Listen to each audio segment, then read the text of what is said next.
पिछले कुछ दिनों में बॉलीवुड में जो हो रहा है वो नॉर्मल रिएक्शन नहीं है। एक तरफ कुछ लोग लगातार धुरंधर को नीचे दिखाने की कोशिश कर रहे हैं। Now, the Harsh film proceeds in a manner most predictable, a straightforward story full of gratuitous gore and violence, leading to a conclusion you saw coming from the very first time you set eyes on Arjun Rampal's character in Part 1. Dhurandhar The Revenge is also not nearly as clever as Part 1 in its attempt to hide its acquiescence to power. Prime Minister Modi is mentioned repeatedly, his televised speeches appear 4 or 5 times. Everyone from an old and weakened fictional Dawood Ibrahim to gangster/politician Atiq Ahmed stand-in laments the power of the Chaiwala and his political genius behind the demonetization scheme. दोस्तों, इस मंच पर मैं राजनीति की बात नहीं करता हूं, मगर आदित्य धर ने उस रेड लाइन को क्रॉस कर दिया, बेशर्मी से क्रॉस कर दिया। ये पूरी फिल्म भारतीय जनता पार्टी की प्रोपेगेंडा फिल्म बन जाती है। एक बहुत ही पॉइजनस मिसोजिनी, एक मर्दवाद का पूरी तस्वीर है इस पूरी फिल्म में। और दूसरी तरफ इसी इंडस्ट्री के बड़े लोग अचानक से आदित्य धर की तारीफ करते हुए नजर आ रहे हैं। कोई गले लगने की कोशिश कर रहा है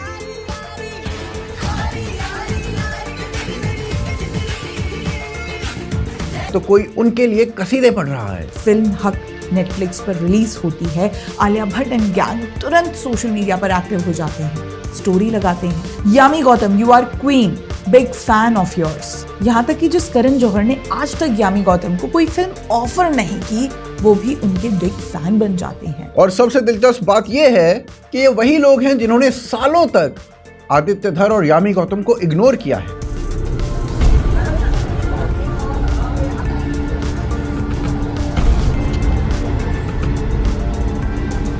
जिन्होंने कभी भी अपने सर्कल का आदित्य धर को हिस्सा नहीं बनने दिया है। वो एक शब्द में हमेशा मेरे साथ जुड़ा हुआ था, I think underrated. She is a very underrated actor.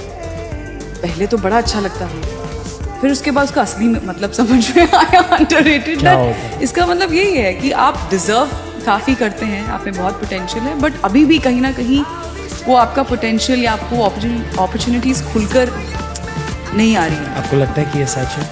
उस वक्त तो बिल्कुल सच था। और आज वही लोग उनके साथ खड़े होने की कोशिश कर रहे हैं। अब सवाल ये उठता है कि अचानक ऐसा बदलाव क्यों एक डायरेक्टर जिसे सालों तक मौका ही नहीं दिया गया, आज वही बॉलीवुड के पावर सर्कल को अनकंफर्टेबल कर रहा है।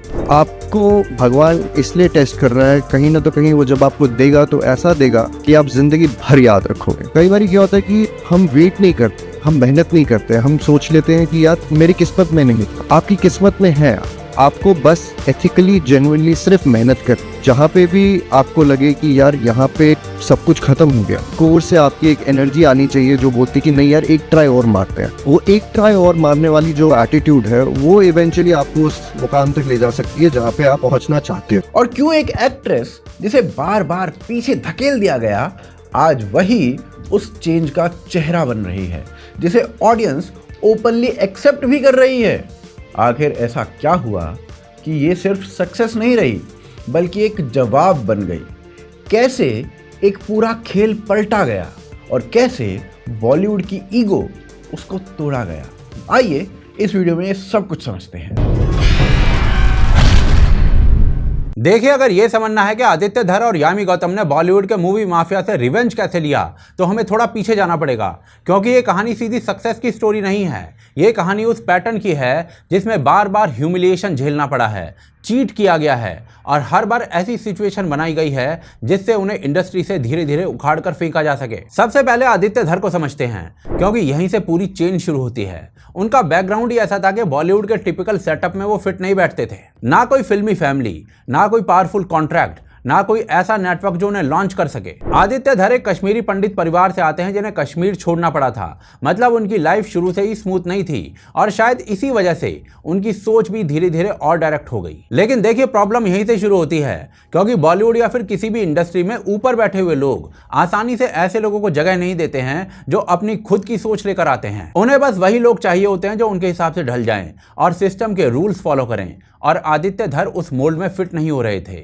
इसके साथ एक और दिक्कत थी, डिस्लेक्सिया। आदित्य धर डिस्लेक्सिया से पीड़ित थे और इसका मतलब ये था कि उनके लिए पढ़ना और लिखना एक स्लो प्रोसेस था। वो लिख सकते थे लेकिन उन्हें वही काम करने में ज्यादा समय लगता था जो बाकी लोग जल्दी कर सकते थे। अब बॉलीवुड जैसी जगह जहां पर प्रोड्यूसर्स को जल्दी स्क्रिप्ट चाहिए होती है और जल्दी रिजल्ट चाहिए होते हैं, वहां पर स्लो काम करने वाले इंसान को बार बार पीछे कर दिया जाता है। और इसका असर यह हुआ कि आदित्य धर को मौका मिलने में डिले होता रहा, और जब मौका मिला भी तो वो पूरी तरीके से उनके हाथ में नहीं था। आदित्य धर ने थिएटर किया, राइटिंग का काम किया और धीरे धीरे बॉलीवुड में 2006 में एंट्री ली काबुल एक्सप्रेस के जरिए। लेकिन यहीं से उनकी असली प्रॉब्लम शुरू होती है, क्योंकि एंट्री मिलना अलग बात है और अपनी कहानी अपने तरीके से बता पाना वो अलग बात होती है। आदित्य धर को काम तो मिला, लेकिन उनके आइडियाज उनके पास नहीं रहे, और ये चीज कैसे काम करती है इसको समझना जरूरी है। एक राइटर किसी रियल इंसिडेंट पर कहानी बनाता है, महीनों रिसर्च करता है, कैरेक्टर्स बनाता है और फिर पूरा स्ट्रक्चर तैयार करता है। फिर वो आइडिया किसी प्रोड्यूसर या फिर प्रोडक्शन हाउस तक जाता है। शुरुआत में इसमें राइटर शामिल होता है, लेकिन धीरे धीरे उसकी जगह कम होने लगती है। स्क्रिप्ट में बदलाव होते हैं, फिर और बदलाव होते हैं, जिसमें उस राइटर को रिप्लेस ही कर दिया जाता है, या फिर स्टोरी का ओनरशिप धीरे धीरे उससे हटाकर किसी और को दे दिया जाता है। फाइनल प्रोडक्ट वही बनता है, लेकिन ओरिजिनल क्रिएटर पीछे रह जाता है। आदित्य धर के साथ भी यही हुआ। रविंदर कौशिक से इंस्पायर्ड स्टोरीज का साफ एग्जांपल है। ये एक रियल रॉ एजेंट की कहानी थी। वो पाकिस्तान में अंडर कवर गया, सालों तक काम किया और आखिर में पकड़ा गया और जेल में उनकी मृत्यु हो गई। ये एक रॉ, डार्क और रियल स्टोरी थी। अब ऐसी स्टोरी को अगर उसी रूप में दिखाया जाए तो ऑडियंस को सच्चाई दिखेगी, लेकिन जब इसी तरीके का कॉन्सेप्ट बड़े लेवल पर आया तो उसमें रोमांस ऐड कर दिया गया, ग्लैमर ऐड कर दिया गया और पूरी कहानी को बदल दिया गया। मतलब कि बेस आइडिया रियल था, लेकिन फाइनल प्रोडक्ट पूरी तरीके से कमर्शियल बना दिया गया। अब अगर ये एक बार होता तो इसको कोइंसिडेंस कहा जा सकता था, लेकिन ऐसा बार बार होने लगा। मिल्खा सिंह की स्टोरी के साथ भी यही पैटर्न दिखा। आइडिया किसी और का, फिल्म किसी और की और क्रेडिट भी कहीं और चला गया। और ऐसे धीरे धीरे आदित्य धर को समझ में आने लगा कि बॉलीवुड में गेम कैसे चलता है। यहाँ आउटसाइडर क्रिएट करता है, लेकिन कंट्रोल इनसाइडर के पास रहता है, और यही वजह बनती है उनके करियर के रुक जाने की। 2009 से लेकर 2016 तक उनका करियर प्रैक्टिकली आगे नहीं बढ़ता है। प्रोजेक्ट अनाउंस होते हैं लेकिन बंद हो जाते हैं, स्क्रिप्ट लिखी जाती हैं लेकिन शूट नहीं होती हैं। हर बार लगता है कि अब मौका मिलेगा, लेकिन आखिरी मोमेंट पर चीजें हाथ से निकल जाती हैं। लेकिन देखिए, यहाँ पर एक और इम्पॉर्टेंट फर्क है। आदित्य धर सिस्टम को छोड़कर नहीं जाते हैं, वो वहीं पर रहते हैं और वहीं पर काम करते हैं। आखिरकार वो बूंद बनाते हैं जो नेशनल अवार्ड जीतती है। मतलब टैलेंट में कोई कमी नहीं थी, लेकिन फिर भी कोई बड़ा मौका नहीं मिल रहा था। इसके बाद वो प्रियदर्शन के साथ काम करते हैं। आक्रोश और तेज जैसी फिल्म्स में डायलॉग लिखते हैं। यानी थोड़ा बहुत काम मिल रहा था, एक्सपीरियंस बढ़ रहा था, लेकिन कंट्रोल अभी भी नहीं था। अब इसी दौरान एक दूसरी तरफ भी यही पैटर्न चल रहा था, लेकिन इस बार एक एक्ट्रेस के साथ, यानी यामी गौतम। यामी गौतम फिल्म्स कर रही थी, ऑडियंस उन्हें पहचान भी रही थी, लेकिन इंडस्ट्री उन्हें एक इग्नोरेंस के लेवल पर ट्रीट कर रही थी। देखिए, ये बात समझना जरूरी है कि बॉलीवुड में इंपॉर्टेंस सिर्फ इस बात से तय नहीं होती है कि आपने क्या काम किया है, बल्कि इस बात से तय होती है कि आप किस सर्कल का हिस्सा हो।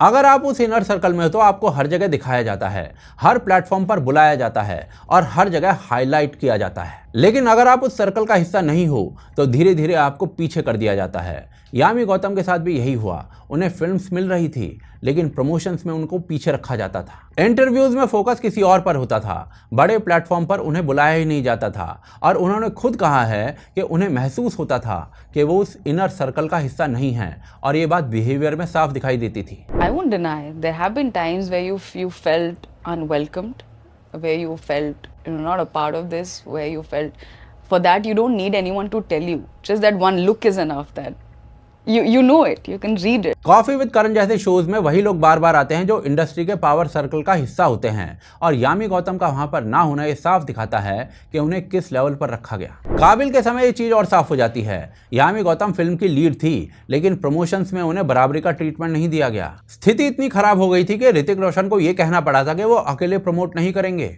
During the promotions of the movie, Hrithik and Yami wanted to visit the chat show of Karan to promote Kabil. While Karan Johar was wholeheartedly ready to welcome Hrithik Roshan, he declined to welcome Yami Gautam. अब अगर इन दोनों journeys को साथ रखकर देखा जाए तो एक चीज साफ दिखती है। एक तरफ आदित्य धर बार बार अपनी कहानी खो रहे थे, दूसरी तरफ यामी गौतम बार बार अपनी पहचान खो रही थी। दोनों अलग अलग जगहों पर स्ट्रगल कर रहे थे, लेकिन वजह एक ही थी, दोनों आउटसाइडर थे। दोनों के पास बैकिंग नहीं थी, दोनों के पास नेटवर्क नहीं था, और सबसे मेन, दोनों की आइडियोलॉजी नेशनलिस्टिक थी। इसी दौरान दोनों एक दूसरे के संपर्क में आते हैं, दोनों एक दूसरे को समझते हैं और धीरे धीरे उनका पर्सनल कनेक्शन बनता है। यही कनेक्शन 2021 में आगे चलकर शादी में बदलता है। लेकिन यह उनके करियर का टर्निंग पॉइंट नहीं था, क्योंकि शादी के बाद भी इंडस्ट्री का बिहेवियर वही रहता है, क्योंकि काम उसी तरीके से चलता है, लोग वही रहते हैं और अपॉर्चुनिटीज का पैटर्न भी नहीं बदलता। फिर एक मूवमेंट आता है जहां लगता है कि भाई अब चीजें बदल सकती हैं। आदित्य धर को एक बड़ा प्रोजेक्ट मिलता है, धर्मा बैक्ड फिल्म, जिसमें कैटरीना कैफ और फवाद खान होते हैं। यह वही मौका था जिसमें वो मेन सर्कल में एंट्री कर सकते थे, लेकिन यहाँ भी वही होता है जो पहले कई बार हो चुका था। उरी का अटैक होता है और पाकिस्तानी एक्टर्स पर अघोषित बैन लग जाता है और प्रोजेक्ट बंद हो जाता है। यानी एक बार फिर से आखिरी मोमेंट पर मौका हाथ से निकल जाता है। देखो, यहां पर ना ज्यादातर लोग टूट जाते हैं। यहां लोग इंडस्ट्री छोड़ देते हैं, कॉम्प्रोमाइज कर लेते हैं या फिर वही बनने की कोशिश करते हैं जो उनसे एक्सपेक्ट किया जाता है। लेकिन आदित्य धर यहां पर रुकते नहीं हैं और सबसे बड़ा फर्क यहीं पर आता है। अब तक वो बार बार कोशिश यही कर रहे थे कि वो सिस्टम के अंदर जगह बना लें, लेकिन हर बार उन्हें बाहर धकेल दिया जाता था। तो इस बार वो अप्रोच बदल लेते हैं। अब वो ये सोचना बंद कर देते हैं कि कौन सा प्रोड्यूसर खुश होगा, कौन सा नहीं होगा, कौन सा स्टार फिट होगा, कौन सा अप्रूव करेगा, कौन सा नहीं करेगा।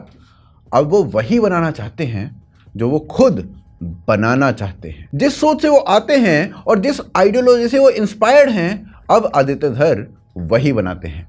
क्योंकि अब तक ये साफ हो चुका था कि चाहे कितना भी एडजस्ट करने की कोशिश कर लें, बॉलीवुड उन्हें वैसे कभी एक्सेप्ट करेगा ही नहीं। तो अगर एक्सेप्ट नहीं करेगा तो वो खुद अपनी जगह बनाएंगे। और यहीं से डायरेक्शन बदलती है और यहां से शुरू होती है उरी द सर्जिकल स्ट्राइक। लेकिन यहां एक बात समझनी जरूरी है कि ये कोई शॉर्टकट नहीं था, ये कोई ट्रेंड पकड़ने की कोशिश नहीं थी। ये उस फ्रस्ट्रेशन का रिजल्ट था जो सालों से जमा हो रही थी। उन्होंने बार बार देखा था कि रियल स्टोरीज को कैसे बदला जा रहा था, कैसे उन्हें सॉफ्ट किया जा रहा था, कैसे उनमें अननेसेसरी ग्लैमर डालकर उन्हें सेफ बनाया जा रहा था, ताकि किसी को ना असली बात अनकंफर्टेबल ना लगे। महीनों तक उन्होंने रिपोर्ट्स को पढ़ा, टाइमलाइन को समझा, मीडिया कवरेज को देखा और सबसे इंपॉर्टेंट बात, उन लोगों से बात की जो ग्राउंड रियलिटी जानते थे। आर्मी कंसल्टेंट्स के साथ बैठकर उन्होंने समझा कि ऑपरेशन असल में होता कैसे है, मूवमेंट प्लान कैसे किए जाते हैं, कम्युनिकेशन कैसे होता है, डिसीजन किस तरीके से लिया जाता है और सबसे इंपॉर्टेंट बात, एग्जीक्यूशन में डिसिप्लिन कैसे मेंटेन किया जाता है। अब इसका असर ना सीधा राइटिंग पर दिख रहा था। यहाँ सीन्स ड्रामेटिक नहीं थे, यहाँ कोई एंट्री शॉट नहीं था जहाँ हीरो हवा में उड़ते हुए आता है, उसके बाल हवा में लहरा रहे होते हैं, 4-6 लड़कियां उसे देखकर पागल हो जाती हैं। नहीं, ऐसा कुछ नहीं था। He looks cool as always. यहां हर चीज स्टेप बाय स्टेप चलती है। जैसे एक मिशन चलता है वैसे ही सीन्स आगे बढ़ते हैं और यही वो चीज थी जो बॉलीवुड में आज तक मिसिंग थी। ये केवल स्क्रिप्ट नहीं थी, ये एक प्रोसेस था जिसे पहली बार ठीक से दिखाया जा रहा था। यहीं से क्रेडिबिलिटी भी बनती है। स्क्रिप्ट ADGPI के द्वारा रिव्यू और अप्रूव होती है, जो बॉलीवुड में बहुत रेयर है। इसका मतलब ये था कि जो भी दिखाया जा रहा है वो ग्राउंड रियलिटी के बहुत करीब है। अब ना एग्जीक्यूशन में सबसे बड़ा फर्क दिख रहा था। कोई फोर्स रोमांस नहीं था, कोई अननेसेसरीली सॉन्ग्स नहीं थे, कोई ओवर द टॉप हीरो की एंट्री नहीं थी। सर्जिकल स्ट्राइक को जिस तरीके से दिखाया गया वो पूरी तरीके से अलग था। Night vision, silent movement, coordinated attack और डिसिप्लिन्ड एग्जिट। यहाँ कोई बैकग्राउंड में लाउड म्यूजिक नहीं था, यहाँ नॉइज नहीं है, यहाँ केओस नहीं है, यहाँ कंट्रोल और प्रिसीजन है। और सबसे बड़ी बात, यहाँ हीरो एक आदमी नहीं है, पूरी की पूरी टीम है। हर सोल्जर अपने रोल में है, कोई अकेला पूरे मिशन को नहीं जीत रहा है। इमोशन भी हैं, लेकिन वो डायलॉग से नहीं आ रहे हैं, सिचुएशन से आ रहे हैं। लॉस दिखता है, रिस्पॉन्सिबिलिटी दिखती है, लेकिन बिना चिल्लाए, बिना ओवर एक्टिंग के। और इसका रिजल्ट देखिए, लगभग 30 करोड़ के बजट की फिल्म करीब 342 करोड़ 342 करोड़ कमा लेती है, नेशनल अवार्ड भी जीत लेती है। लेकिन नंबर से भी बड़ा फर्क ऑडियंस के रिएक्शन में दिखता है। So Vicky Kaushal was bomb. He was really good and yeah, how's the Josh? Hi sir. How's the Josh? Hi sir. लोग कनेक्ट करते हैं क्योंकि उन्हें पहली बार कुछ रियल दिखता है। उन्हें ऐसा लगता है कि ये फिल्म केवल दिखाने के लिए नहीं बनाई गई है, ये फिल्म ये दिखाने के लिए बनाई गई है कि असल में होता क्या है। लेकिन जहां ऑडियंस कनेक्ट करती है वहीं एक दूसरा रिएक्शन भी आता है, बैकलैश। फिल्म को प्रोपेगेंडा कहा जाता है, नैरेटिव पुश करने का आरोप लगता है। And yet there was criticism that the film is propaganda, that the film glorifies the actions of the ruling government with elections just around the corner. See, two things. One is that the date is decided by the producer keeping the business, the economics of films in mind. It's not decided according to what, like, the elections are happening or what is happening or what party is fighting for it or no. One is that. Secondly, when you see the film, and most of these people who were calling it propaganda, when they saw the film, they actually realized that it's not. It's a very balanced perspective, because the whole point is I'm chronologically telling you what had happened in those 11 days, 10-11 days. और देखो, ये होना भी था, क्योंकि एक outsider director बिना किसी बड़े स्टार के अपनी पहली ही फिल्म अगर इतनी बड़ी हिट दे देता है तो सालों से बैठे हुए लोगों की मोनोपोली को सीधा सीधा झटका लगता है। लेकिन यहाँ पर ना एक चीज़ और पैरेलल में चल रही थी, और इस बार ये आदित्य धर से बिल्कुल अलग नहीं थी, यानी यामी गौतम। यामी गौतम को पहले इसी इंडस्ट्री में इग्नोर किया जा रहा था। यामी गौतम अब उसी आदमी के साथ खड़ी थी जिसने बॉलीवुड के रूल्स को मानने से मना कर दिया था। अब वो सिर्फ एक एक्ट्रेस नहीं थी, वो अब उसी डायरेक्शन का हिस्सा बन चुकी थी। धीरे धीरे यामी गौतम भी ऐसी फिल्मों का हिस्सा बनने लगते हैं जो वही बात कहती हैं जिसे बॉलीवुड अवॉइड करता था या घुमा देता था। निकाह इस्लाम में एक इकरारनामा होता है, और यहीं से पहली बार ये क्रैक दिखाई देता है। बॉलीवुड सालों से ऑडियंस को एक पॉलिश्ड वर्जन दिखा रहा था, जहां सब कुछ सेफ था, जहां सब कुछ कंट्रोल्ड था, सब कुछ कंफर्टेबल था। लेकिन फिर एक फिल्म आती है जो चीज़ों को सीधे तरीके से दिखाती है, बिना घुमाए, बिना सजाए। और सबसे बड़ा झटका ये नहीं था कि ये फिल्म बनी, सबसे बड़ा झटका था कि ऑडियंस ने इसे रिजेक्ट नहीं किया, ऑडियंस ने इसे एक्सेप्ट कर लिया। और यहीं से बॉलीवुड के लिए असली नाइटमेयर शुरू होता है, क्योंकि अब प्रॉब्लम सिर्फ एक फिल्म की सक्सेस नहीं थी, प्रॉब्लम ये थी कि एक नया तरीका काम कर चुका था। सालों से बॉलीवुड ऑडियंस को एक ही टेम्पलेट पर फिल्म्स दिखाए जा रहा था, जहां स्पाई का मतलब स्टाइल होता था, ग्लैमर होता था, फॉरेन लोकेशंस होते थे और एक ऐसा हीरो होता था जो अकेले ही सब कुछ कर देता था।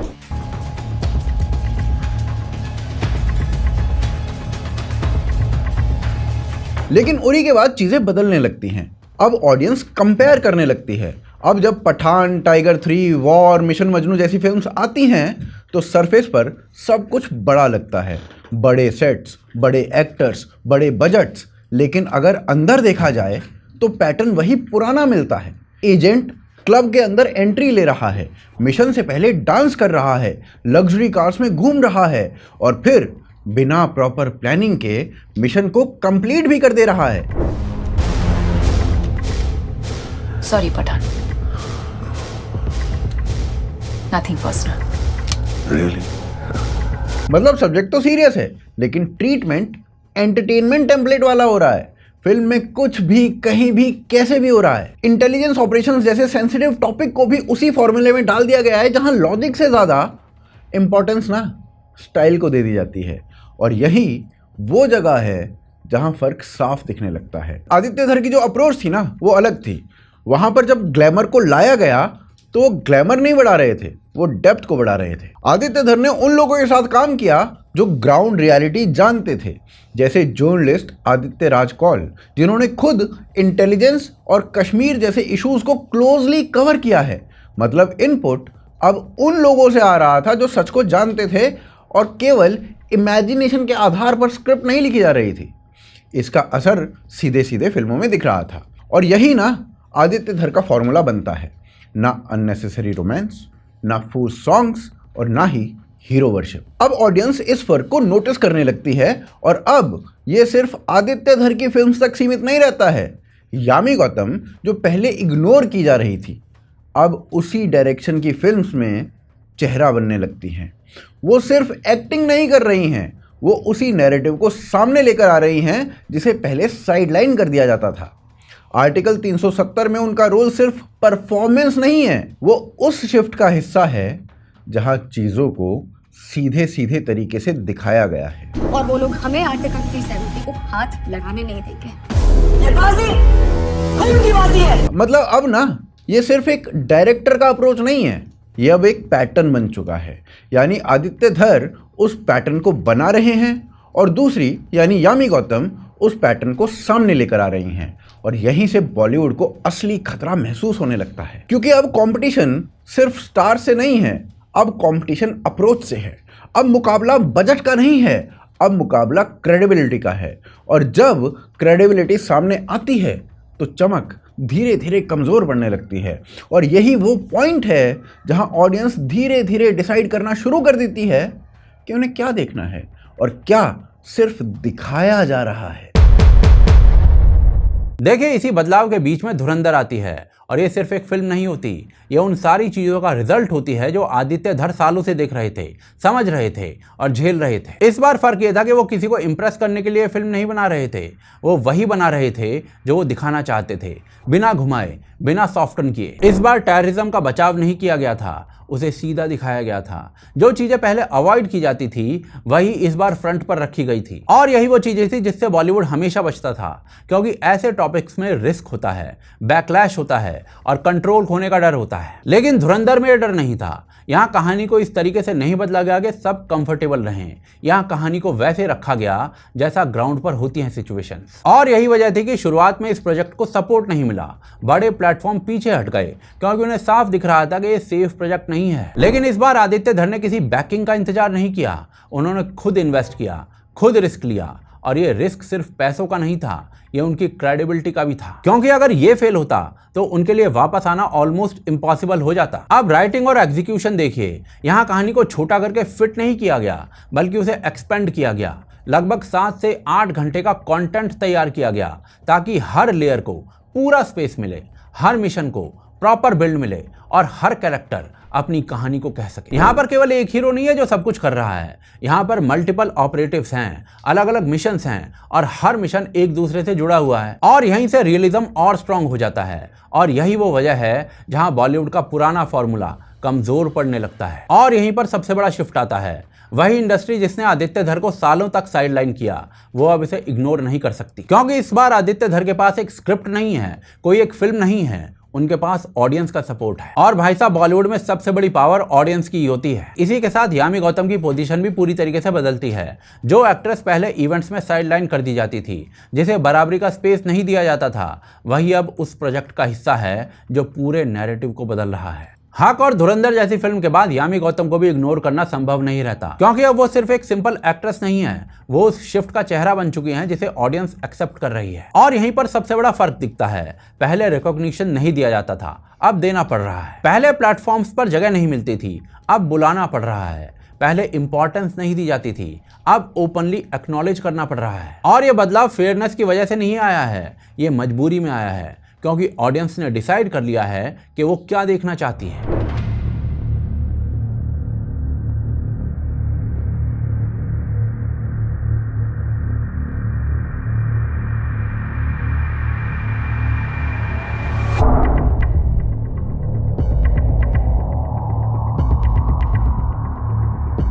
आज ऑलमोस्ट पूरा बॉलीवुड धुरंधर की सक्सेस पर चुप है, लेकिन उसे इग्नोर करना उनके लिए इम्पॉसिबल है। और इसीलिए बॉलीवुड का एक बड़ा वर्ग जहां पर धुरंधर पर चुप है, आलिया भट्ट जो कि इनर सर्कल का ही प्रोडक्ट हैं, वो धुरंधर 2 पर बोल चुकी हैं। राकेश रोशन आदित्य धर से सीखना चाहते हैं। और यहीं पर एक पूरा सर्कल कंप्लीट होता है। वही बॉलीवुड जिसने उन्हें बार बार रोका, उनके आइडियाज छीने, उन्हें साइड किया और उन्हें बाहर धकेलने की कोशिश की, वही बॉलीवुड अब उनके पीछे चलने को मजबूर हो रहा है। आप क्या सोचते हैं आदित्य धर और यामी गौतम की इस पूरी स्टोरी के बारे में? हमें आप कमेंट्स के माध्यम से बता सकते हैं।